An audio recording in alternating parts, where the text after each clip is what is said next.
spesial baru. Ini kembali ke perang Khandaq. Nabi itu Umi itu nggak perso mikir, dia sudah setelah 26 hari di Nabi sholat 2 rakaat. Filai latin barido sangat-sangat dingin. Saking dinginnya Nabi memanggil satu sahabat itu nggak ada yang berani datang. Saking sudah dingin dikepung orang kafir. Tapi Nabi santai aja tetap sholat. Di antara sholatnya berdoa tadi. Ketika doa hanya sekian menit, nggak sampai jam. Angin ribut datang. Fa'akla aku surohum wa khiyamahum. Orang kafir itu lalu lalang. Nabi nimbali sahabat gini, "Cung, jahit delok posisi pasukan orang kafir saiki piye?" Enggak ada yang moro. Karena sahabat itu juga makan beberapa hari kedinginan. Bayangkan sudah tidak makan kedinginan. Kayak apa? Enggak punya tenaga sama. Jadi itu ketakutan. Karena pasti mati kalau keluar dari Khandaq pasti mati. Musuh ini beringas semua. Dulu enggak ada polisi, enggak ada tentara, enggak ada PBB. Kalau namanya perang mesti mati. Karena enggak ada yang nurut. Padahal sing nyelok Kanjeng Nabi ora ono sing nurut. Jadi Kanjeng Nabi tahu ora dituruti sahabat. Kowe kiai ora dituruti santri kok bingung. Kanjeng Nabi tahu ora dituruti. Itu lho, cung sapa sing gelem ora sampai 3 kali. Akhirnya Nabi terus muntah nyebut nama. Hudzaifah aja rene. Karena Nabi menyebut nama, mau tidak mau dia akhirnya ya berangkat untuk disebut. Dari Hudzaifah aja ngene. Cara Nabi ada muni asal sahabat, akulah ya ratani. Mari jenengku disebut. Jadi kenangannya dia apa? Tangi ya gara-gara namanya apa? Disebut. Kalau enggak dia juga rencananya enggak ikut. Jadi sahabat. Karena dia disebut maka dia tanya. Ada apa ya Rasulullah? Jadi cek pasukan wong kafir posisinya. Tapi kamu nggak boleh melakukan tindakan apapun, apalagi membunuh. Kaulah lagi, kamu nggak boleh melakukan tindakan apapun, apalagi membunuh.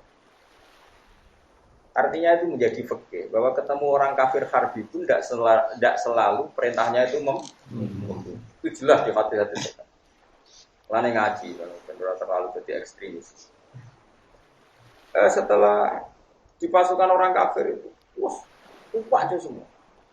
Bahkan orang kafir itu nggak tahu apa yang dipegang. Termasuk ada orang kafir yang ketuanya Abi Sufyan itu megang putih. Ya fulan, ayo dua pergi. Dari Hudzaifah. Saat itu memang yang tepat saya bunuh ketuanya orang kafir. Andai kan Rasulullah tidak ngendikan kamu tidak boleh melakukan apapun. Sejak deh, ambek semua Abi Sufyan. Buat itu benar-benar wajib kan. Terus setelah kacau balau, terus orang dijak mire gak mau. Abi Sufyan bilang gini, saya ini ketua kalian, kalau kamu gak mau mire, saya dulu yang mire. Ini sudah ada benar, perang ini sudah ada benar, ini ada kekuatan langit, terus gak mungkin kita teruskan. Mulai Abi Sufyan. Mulai terus, liannya mulai. Sekaliannya mulai, Hudzaifah datang, matur. Ketika tahu Hudzaifah datang, Rasulullah itu mau, beliau pakai serban, pakai kemul, bukan serban, kemul. Nabi itu kalau serbanan sekenanya, jadi kalau kemul tidur dipakai, enggak kayak dia sekarang harus macak berpenampilan dari yang warnanya gini. Nabi sekenanya saja. Makanya kalau di Fathul Mu'in ada keterangan sholat itu disunatkan pakai rida. Kalau enggak ketemu rida ya tampar enggak apa-apa. Karena ulama dulu itu adanya ikhlas enggak penampilan. Kalau sekarang mana mau? Sama cari di Mu'in orang sunat pakai rida. Kalau enggak cukup tampar. Jadi pakai rafia ya enggak apa-apa. Tapi jangan kedat ya, mau dipakai aja. Itu dulu orang masih sadar itu, karena memang dulu itu nggak ada penampilan. Kalau sekarang kan penampilan, kombinasi dengan jasnya, kalau di podium posisi harus begini, kalau khutbah itu bersunat, buang kayak raro. Pokoknya kalau dulu nggak ada. Nabi biasa sholat pakai kisahnya kemul biasa. Bahkan kata siapa itu, Abdul bin Mas'ud, dia menangi Nabi itu sholat sarungan. Terus diikatkan di gulunya. Sarung tok satu, enggak punya baju. Sarung tok satu terus diikatkan di gulunya. Kayak orang-orang kuno dulu itu. Itu biasa. Jadi Abdul bin Mas'ud itu pernah datang ke masjid. Dia itu bawa serban, bawa imamah, dicap candal. Imamahnya di candal, serbannya di candal. Terus dia sholat di Saubin Wahid. Era tabiin, sahabat itu ada yang menangi tabiin dikomentari. Kiai kok sholat di masyhur itu hadis itu di Bukhari sama tidak. Sampai Mas'ud marah-marah. Kue darani serban sunat itu perkara kelar kudu. keadaan sudah baik-baik saja kita putus serban berdarani sholat itu nganggo serban. Iku mergo sunat apa mergo kowe kelar kuku. Dia marah-marah. Aku zaman Nabi itu biasa sholat mau sarongan sitok diikat di. Dulu gak berani kita bilang serban sunat, keadaannya seperti itu. Roh sebagai aku sholat ini, tidak tahu. Gerbong bodoh, roh sidik-sidik uang serban. Dimaki-maki sama dua ben.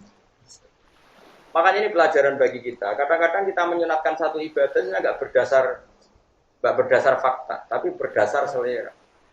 Sekarang orang rame-rame umroh karena kita hidup baik-baik saja, makanya kita menyunatkan emosi. Zaman nonton mungkin yang wajib yang mengusir nonton tidak umroh. Oke kita sepakat pakai serban itu sunat, tapi tidak sesunat menghidup-hidupkan ilmu. Karena tadi bahaya kalau ilmu ini mati, kemudian orang yakin serban itu wajib. Sehingga yang sholat pakai hem dianggap batal, yang sholat pakai celana dianggap batal, yang sholat pakai pakaian aleggia. Makanya ulama itu selalu berkonstitusi jangan ada tradisi ijabu malam wajib. Kalau tidak wajib ya selamanya tidak wajib. Sehingga Abdul bin Mas'ud yang sahabat saja jarang pakai serban. Karena guiling-gilingan nak serban itu syarat sah. Paham ya? Andai kan zaman itu sahabat pakai serban semua, tabiin ya pakai semua karena dikira syarat. Tabiin ya pakai semua. Kita pun pakai. Kira bakul bakso serbanan, tukang satpam serbanan. Nanti beda nih Mbak Rabia itu. Kira Pak Madura, orang Mekah, orang Juban, itu yang konegi ini. Barang bandara kok Juban kah? Terus leren deh. Jadi gua anekdot tapi tenang. Terus dileng nopo kancane sing Madura sing modok Mekah suwi. Ning kene iki jubahan kabeh, tapi ora mesti kiai sembrono. Oh iya. Lagi ngelereni salamane.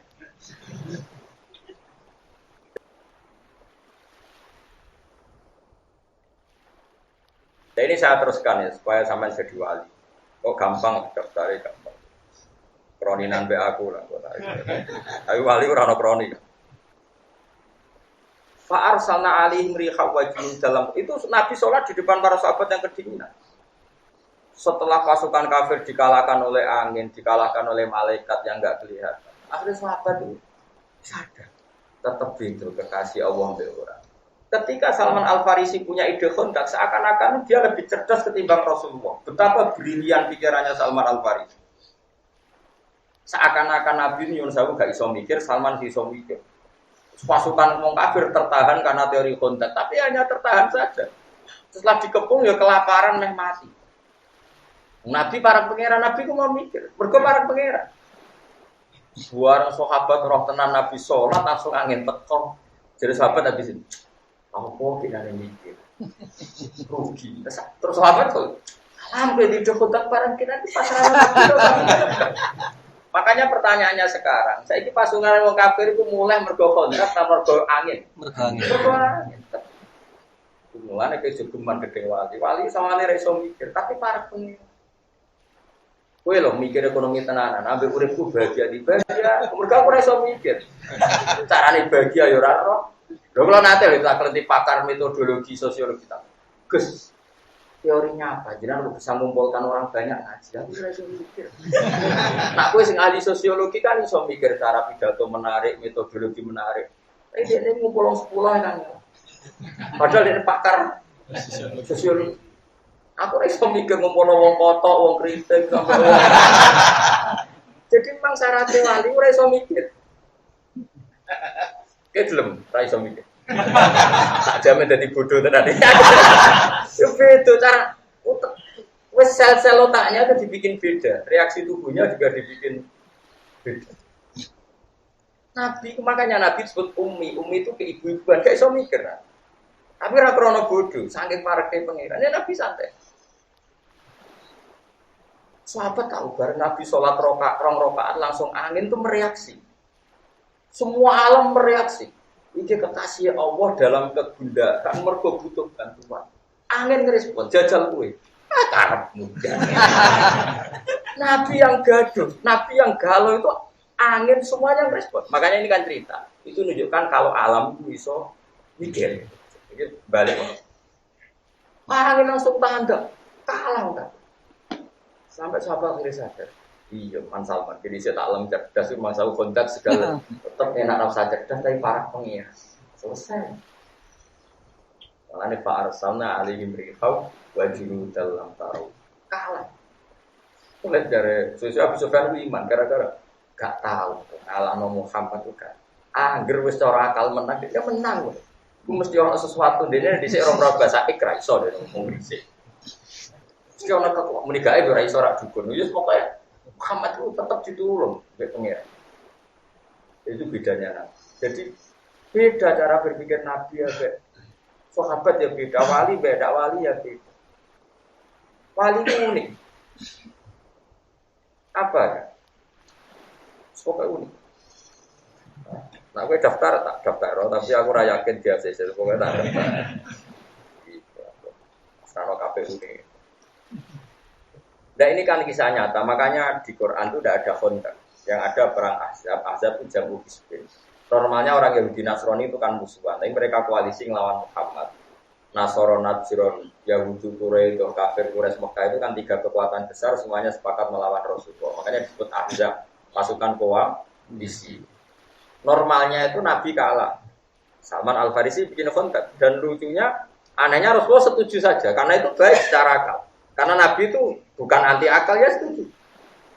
Tapi Allah ingin membuktikan bahwa akal itu tidak segala. Akhirnya orang kafir kalah itu bukan karena kontak, tapi karena Pak Arsalna rihau wajibudal lamtaru. Kalahnya karena angin yang diberikan Allah. Jadi kalau Nabi ngeluh itu angin itu merespon. Semuanya merespon. Contoh gampang gini, ini contoh gampang. Ketika perang Khandaq tengah-tengah itu kelaparan semua. Jabir itu masakannya wedhus. Wedhus kecil. Dimakan orang 6 saja gak warni, dimakan orang 300.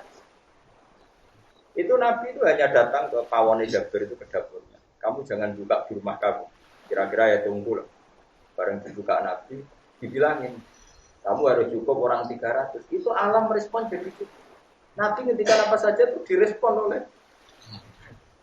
Karena ini sih ngendikan kekasih pengiran.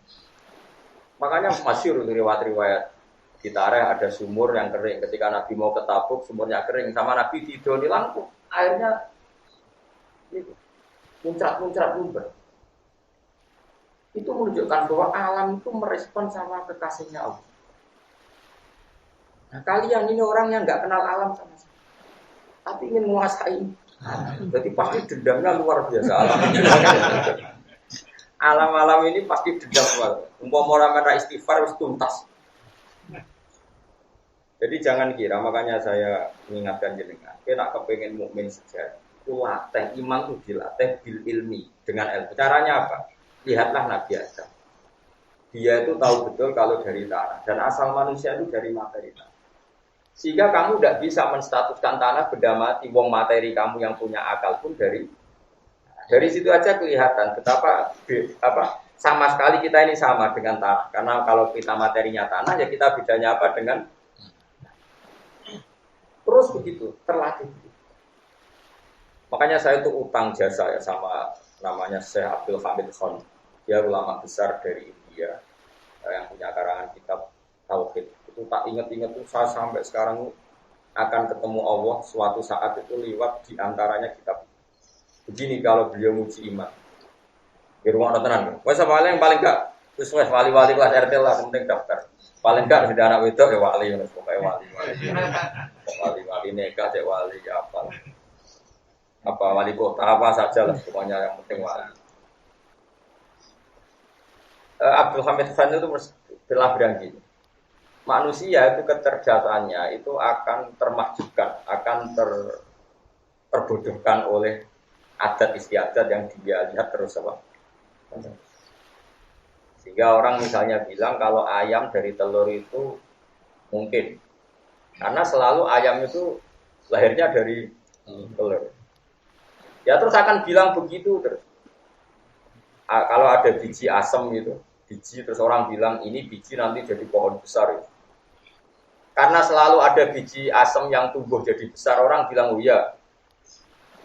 Telur juga gitu. Telur itu kan benda mati tapi ini nanti jadi ayam terus berdigasan terbang ke sana kemari. Terus ayamnya dewe besar, nanti selingkuh ya punya anak cucu. Orang ya percaya. Coba pertanyaannya adalah percayanya ini karena itu mungkin dan manusia bisa bikin, apa percaya karena sering melihat? Sering melihat. Hanya dia mengatakan mungkin tuh karena dia bisa membikin, apa percaya karena sering melihat? Sering melihat. Tapi dari segi dia tidak bisa bikin itu artinya mokal tidak bagi otak dia. Mokal kan dia sendiri tidak bisa bikin loh. Meskipun sering terjadi, apa manusia bisa bikin telur jadi ayam? Tidak kan? Kulung suasem jadi besar, apakah manusia ikut bikin? Tidak kan? Berarti ketika dia bilang mungkin, hanyalah karena menyaksikan itu sering terjadi. Bukan berarti dia membikin. Oke, berarti dia tidak memberi kontribusi sekali dalam status mungkin dan tidak mungkin. Tapi ketika kamu bilang, batu kecil ini, kerikil ini itu dalam kemampuan Allah bisa mengeluarkan sapi. Kamu dianggap gendeng enggak? Gendeng. Karena belum pernah ada kerikil kok melahirkan sapi. Mana mungkin batu kok terbelah terus melahirkan unta? Enggak mungkin. Nyanyiannya Abdul Hamid Khan nyanyi uteknya manusia. Kok lucu? Ketika telur jadi ayam, kan dia sendiri tidak bisa bikin. Harusnya bilang mokal dong. Berhubung sering terjadi, terus dia bilang mungkin. Terus saat bilang mungkin tuh dia ikut bikin apa? Enggak, dijawab. Enggak kan? Artinya apa? Natijahnya, kesimpulannya dia tidak bisa kan? Dari telur jadi ayam dia tidak bisa, dari batu jadi ayam dia tidak bisa. Sama-sama tidak bisa. Terus dia dengan engkeknya bilang, ini mungkin, ini tidak mungkin. Bagaimana mungkin orang yang tidak ikut menciptakan, kemudian ikut urun menstatuskan ini mungkin, ini tidak. Paham ya? Paham terang tuh. Tapi tadi wali orang ini gampang. Gampang nanti dipertimbangkan, nggak harus sampai iso terus mungkin. Nah, karena nanti kalau tauhid Anda benar, nanti pasti ada nurnya. Ketoro untuk nurnya ketoro. Jadi nur tertentu ini yang menjadikan kamu sah untuk minimalis. Enggak mau daftar semua.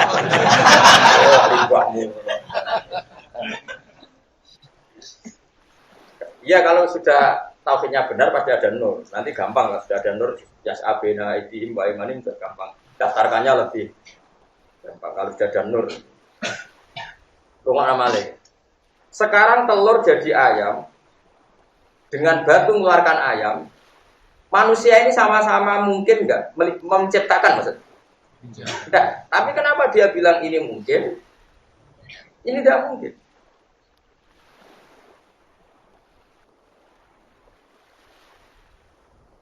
Nah itu beda kalau sama cara berpikir Nabi, cara berpikir nubuah. Tetap bilang gitu.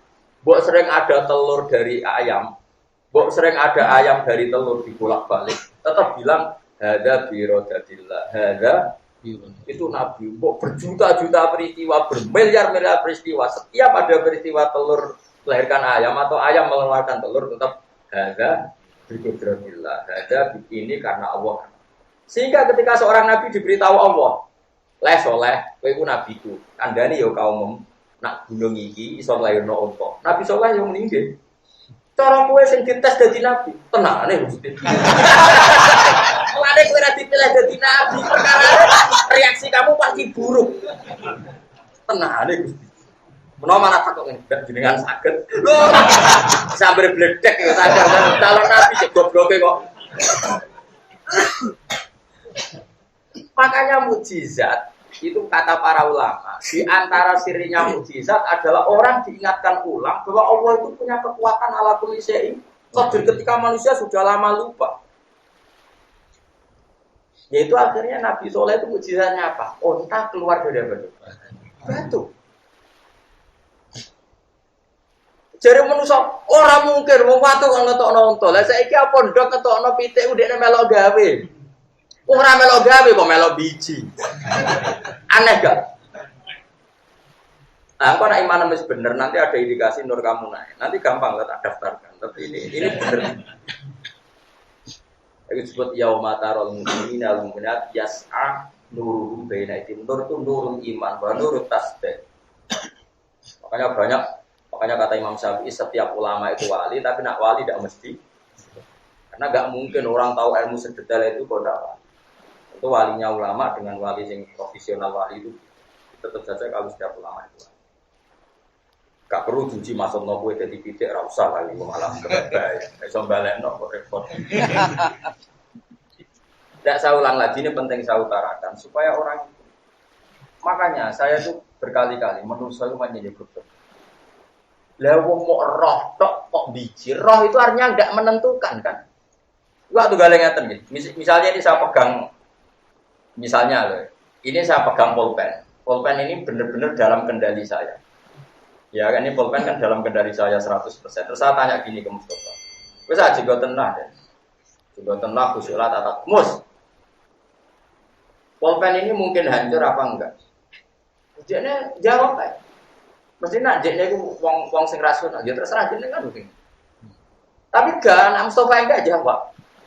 Oh, tenang jadi kan ngajur mesti eman. Ora melok duwe kok kalau nonton. Sebetulnya manusia di alam raya ini semuanya penonton, enggak ikut mengendalikan alam kita, kecangkeman iki mungkin ora mungkin ora pangeran mangkel. Coba goblok ora melok duwe kok melok. Paham? Aneh gak misalnya pulpen yang saya pegang dan semua urusan pulpen tentang saya terus kayak melok komentar. Wah, gak mungkin pulpen didol juga kesayangan ini. Orang mana tuh kok kecangkeman ini. Orang mungkin dibuat nih WC wong senengane. Ramu terserah aku tau situ. Sehingga ciri khas ahli sunnah wal jamaah dari Allah itu ya Allah yang palu mayasa melakukan apa saja diingat wong sing duwe. Sehingga ketika ada berita bumi hancur ya kita aman. Nah, ketika ana unta keluar ke watu ya kita aman. Nah, ketika dirijine Nabi mengeluarkan air ya kita semuanya ini cara merusakan mohal, tapi nyatanya mungkin. Nabi Soleh ngetokno unta ke watu. Nabi Muhammad ngetokno banyu ke dirijine. Diminum orang siapa saja dah. Iku guling karena kudrat Allah itu gak mergo kowe darani pitik keluar kondom, ku yo mok darani mergo sering terjadi, bukan berarti Anda ikut mencegah. Tentu ya Nabi dan orang soleh yang kita percaya.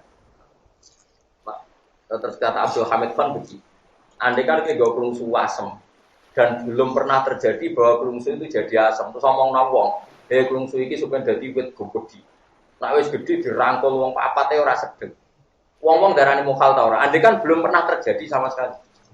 Mukhal iku barang cilik kok iso gede modot dhewe sing narik sapa mesti kecangkeman. Berhubung sering terjadi, oh ya mungkin biji asem. Dan ketika muni mungkin modal apa? Mongko ora melok. Kita latih iman sing bener. Nek iman ngono tenan dadi wali tak jamin. Wong kok diasese wali liyane yo.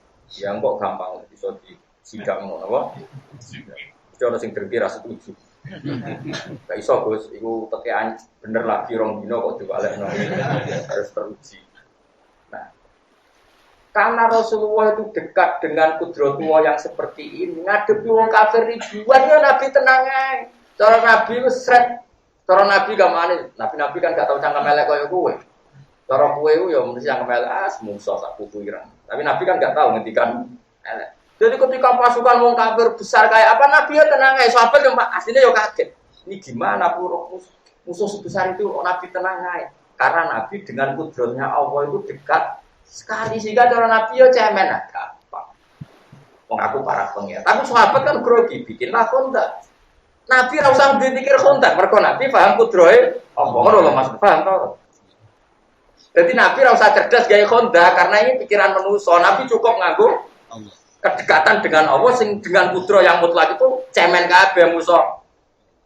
Musuh akeh iku cemen kabeh. Paham Mas? Iku sirine kena apa Nabi ora perlu cerdas gawe kontak. Kok mentang-mentang wis parah pengiran. Aman kok kan apa? Kowe nek iso ngono tenan yo wae. Mulane kok Imam Nawawi yo iso dekne salat ning Damaskus. Yo wis biasa nak kangen moro Ka'bah nek Ka'bah padahal Syria Mekah penerbangan 4 jam. Itu biasa Imam Nawawi salat ning Mekah. Ya biasa wae cara dekne. Bagi Allah gak masalah, cara dekne ora masalah bekasih pengen aja wae. Muridnya tahu curiga Imam Nawawi masyhur. Imam Nawawi sing ngaran Fatwa, padahal dia tidak terkenal wali kayak Syaikhul Qadir Jilani. Mungkin kewaliannya terkenal Syaikhul Qadir Jilani. Dia itu kalau sholat, kalau sudah sinau, ngarang kitab. Kalau ngarang kitab jeda itu wudu itu dari muridnya itu nggak ada. Setelah nggak ada, muridnya sesuai curiga. Sekian hari kok gitu. Lama-lama muridnya itu melok. Nah, ucuk-ucuk melok tawaf nih kak. Muridnya kasut. Bareng tuh anu Ka'bah ya sudah sampai selesai terus balik lagi ngarang kitab. Udah ngomong ini. Ya jadi cerita iki aku cerita. Itu sampai berarti. Tapi karena dia walinya karena ngarang ya. Kok nak dia jedanya itu wudhu terus toa pulang lagi. Terus Syria Mekah penerbangan 2 jam. Karena orang-orang ini dekat dengan kudrotullah yang masih orisinal. Kowe gak awalnya sedaran mohal lah, wong kok iso miber, mohal tenan. Muharat ngene ora untuk warisan kok sugih mohal ada keterusan tidak ini. Jadi ini sudah sesuai keyakinan kamu.